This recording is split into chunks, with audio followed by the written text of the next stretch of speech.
तर सत्ताधारी पक्षासोबत कोणत्याही प्रकारची युती किंवा आघाडी करणार नाही असं स्पष्टपणे ठाकरेंच्या शिवसेनेचे माजी आमदार वैभव नाईक हे बोललेले आहेत।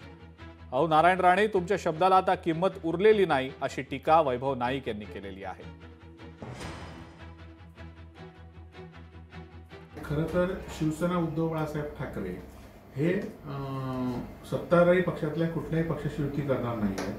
तर परंतु काही स्थानिक लोकांनी एकत्र येऊन या कणकवली नगरपंचायतीवर गेल्या 7-8 वर्षांमध्ये ज्या पद्धतीने भ्रष्टाचार झाला आणि त्याच्या विरोधात लोक एकत्र येत आहेत आणि या संदर्भात जे शिवसेनेचे उद्धव बाळासाहेब ठाकरेंचे उमेदवार असतील, कार्यकर्ते असतील, त्यांच्या भावना जाणून घेऊन त्या वरिष्ठांच्या कानावर घालून आणि त्यानंतर त्या संदर्भातला शहर विकास आघाडी जायचं की उद्धव बाळासाहेब ठाकरे या पक्षाच्या चिन्हावर निवडणूक लढवायची याचा विचार वरिष्ठ या ठिकाणी करतील आणि त्यांच्या भावना आम्ही कार्यकर्त्यांच्या वरिष्ठांमध्ये पोहोचू। नाही, आम्ही कोणावर युती करले आणि तुम्हाला कोणी पक्षात घेतलं नाही युतीमध्ये।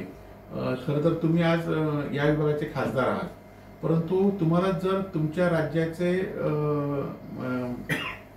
प्रदेशाध्यक्ष आहेत तेच तुम्हाला न विचारता जर विशाल परब, राजेंद्र तेली यांना वेगळ्या पक्षात घेत असेल तर तुम्ही तुमच्या म्हणण्याला किंवा तुमच्या शब्दाला आता राज्याच्या राजकारणामध्ये किंमत राहिली नाही आणि त्यामुळे तुम्ही आता उगाच 2 जिल्ह्यामध्ये युती करू न करू या संदर्भात तुम्ही न विधान केलं बरं, कारण तुम्ही डावलून सुद्धा विशाल परबांना काल भाजपमध्ये घेतलेलं आहे।